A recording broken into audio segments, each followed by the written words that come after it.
There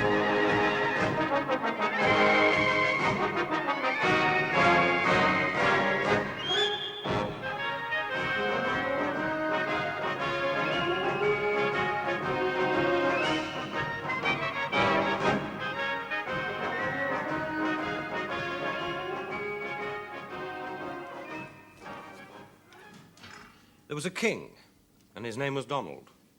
And there was a poor man, and a son was born to him, and he gave him school and learning. And the boy said to his father, "Father, it is time for me to be doing for myself to be a champion."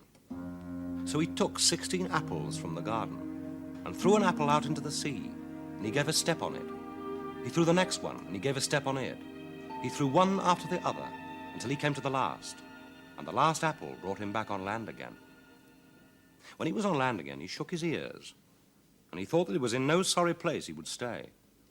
So he moved as a wave from a wave, and marbles from marbles, as a wild winter wind, sightly and swiftly singing right proudly, through glens and high tops, and made no stops till he came to the city and court of Donald, and gave 3 hops over turrets and tops of court and of city of Donald. And Donald took much anger and rage that such an unseemly, ill stripling should come into the town, with 2 shoulders through his coat, 2 ears through his hat, his 2 squat, kickering, tattery shoes full of cold, roadwayish water, 3 feet of his sword sideways on the side of his haunch after the scabbard had ended. "I will not believe," said the champion, "but that you were taking anger and rage, King Donald." "Well, then, I am," said Donald, "if I did but know at what I should be angry." "Good king," said the champion, "coming in was no harder than going out would be."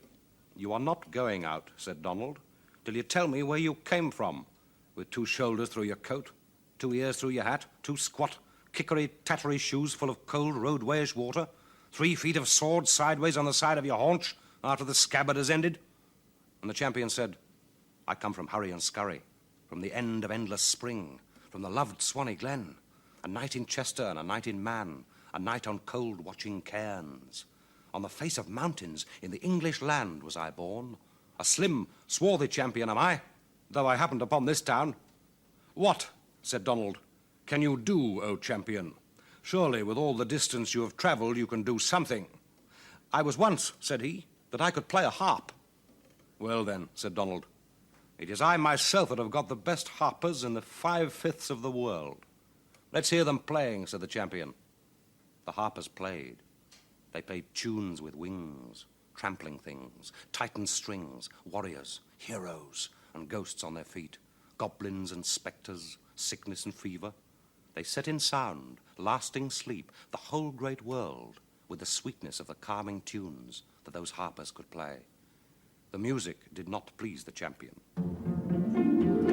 He caught the harps and he crushed them under his feet, and he set them on the fire and made himself a warming and a sound warming at them. Donald took such a lofty rage that a man had come into his court who should do the like of this to the harps. "My good man, Donald," said the slim, swarthy champion, "I will not believe but that you are taking anger." "Well, then, I am," said Donald, "if I did but know at what I should be angry." "It was no harder for me to break your harps than to make them again," said the champion. And he seized the fill of his 2 palms of the ashes and squeezed them and made all the harpers their harps, and a great harp for himself. "Let us hear your music," said Donald. The champion began to play. He could play tunes with wings, trampling things, tightened strings, warriors, heroes, and ghosts on their feet, goblins and spectres, sickness and fever, that set in sound lasting sleep the whole great world, with the sweetness of the calming tunes that champion could play. "You are melodious, O champion," said the king.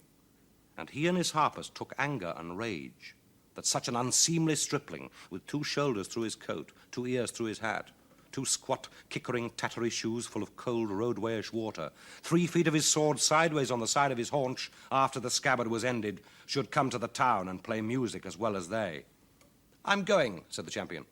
"If you should stir," said the king, "I should make a sharp, sour shrinking for you with this plough in my hand."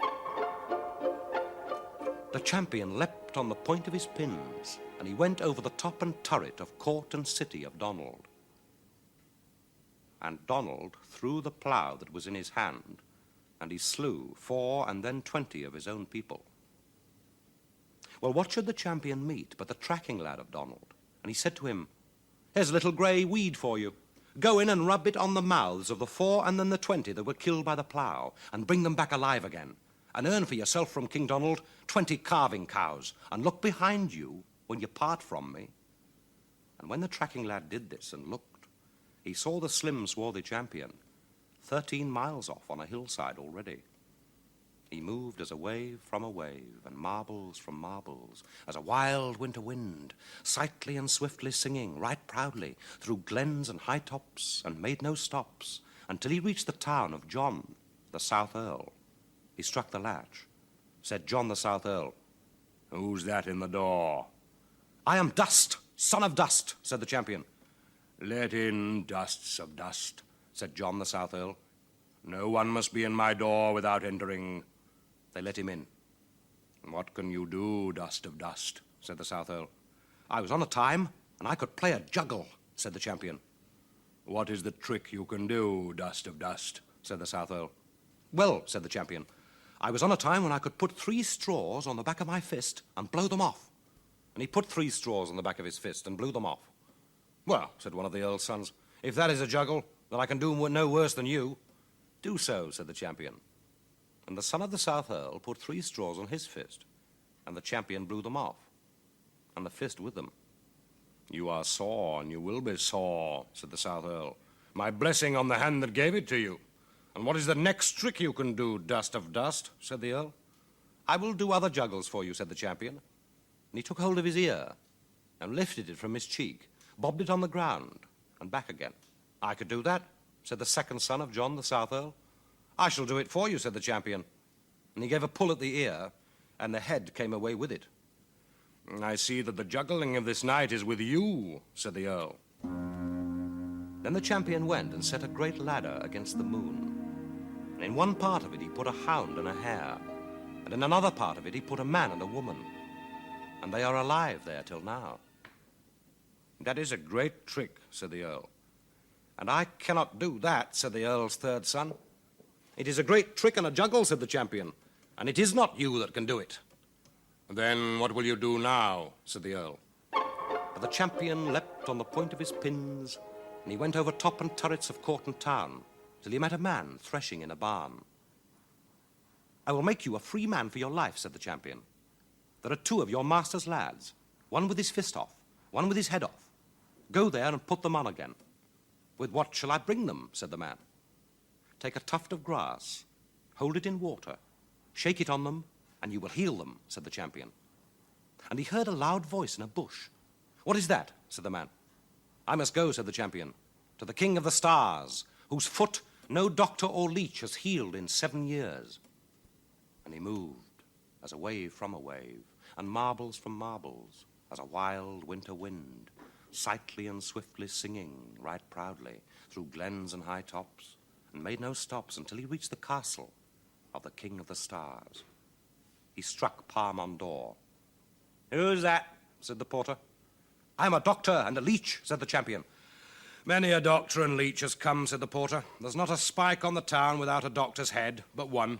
Perhaps it's for your head it shall be." The champion went in. "Rise up, King of the Stars," he said. "You are free from your wound."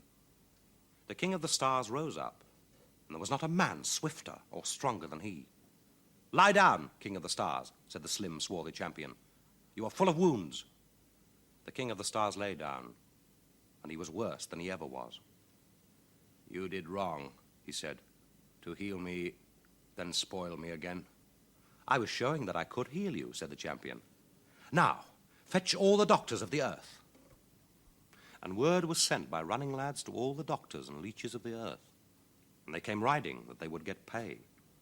And when they came riding, the slim, swarthy champion went out, and he said to them, "What made you spoil the leg of the King of the Stars?" "Well, then," they said, "if we were to earn the worth of our ointment and the worth of our trouble, we could not leave him with the worth of the leg in this world." "I'll lay you a wager," said the champion, "the full of my cap in gold to be set at the end of the dale, and there is none here that will be sooner at it than the King of the Stars." He set the cap full of gold at the end of the dale, and the doctors laid the wager that it could never be, and put their lives on it. The champion went in where the King of the Stars was and said to him, "Arise whole, King of the Stars. I have laid a wager on you." The King of the Stars got up, whole and healthy, and he went out, and in 3 springs he was at the Cap of Gold, leaving the doctors behind him. Then the doctors and leeches asked that they might get their lives, and promise of that they did not get. The champion put his hat on his head, his holly in his fist, and he seized the grey axe that hung from his haunch, and he took under them, over them, through and amongst them, and left no man to tell a tale or earn bad tidings. When the king was healed, he sent word for the nobles and for the great gentles to the wedding of his daughter and the slim, swarthy champion. "What company is here?" said the champion. "The company of your own wedding, and they are gathering from each half and from each side of the golden, great, white, speckled universe," said the king to him. "Be this from me," said the champion, and he went, swifter out of the town than a year-old hare. He leapt on the point of his pins, and moved as a wave from a wave, and marbles from marbles, as a wild winter wind, sightly and swiftly singing right proudly, through glens and high tops, and made no stops until he reached the shack of Rascally Tag. "What young lad is this?" said Rascally Tag. "His 2 shoulders through his coat, his 2 ears through his hat, his 2 squat, kickering, tattery shoes full of cold roadwayish water, 3 feet of his sword sideways on the side of his haunch, after the scabbard has ended. Have you need of a man?" said the champion. "And where are you from?" said Rascally Tag. "From many a place," said the champion. "What wages will you take?" said Rascally Tag. "The wages I will take is that you shall not drink first before me until the end of a day and a year," said the champion. "That is your wages," said Rascally Tag. And he took the slim, swarthy champion raiding. The raiding was upon John, the South Earl, in the court in the city of Donald. And though the champion had spared them before, he did not spare them twice. He broke in the house wall, his holly in his fist, and he seized the grey axe that hung from his haunch. And he took under them, over them, through and amongst them, and left no man to tell a tale or earn bad tidings. The champion was hot, and went into the dairy, and saw Rascally Tag drinking a bucket of milk and water. "You've broken your promise," said the champion. "That bucket is no better than another bucket," said Rascally Tag. "That self-same bucket did you promise to me," said the champion. And he took anger and wrath at Rascally Tag, and went away thirsty back to the King of the Stars. And the daughter of the King of the Stars picked the 16 green apples from the sea, and made the slim, swarthy champion a drink from the juice of them. And the drink from that juice choked him. So the daughter of the King of the Stars married Rascally Tag, and their wedding feast lasted a day and a year, and the last day was as good as the first. Goodbye.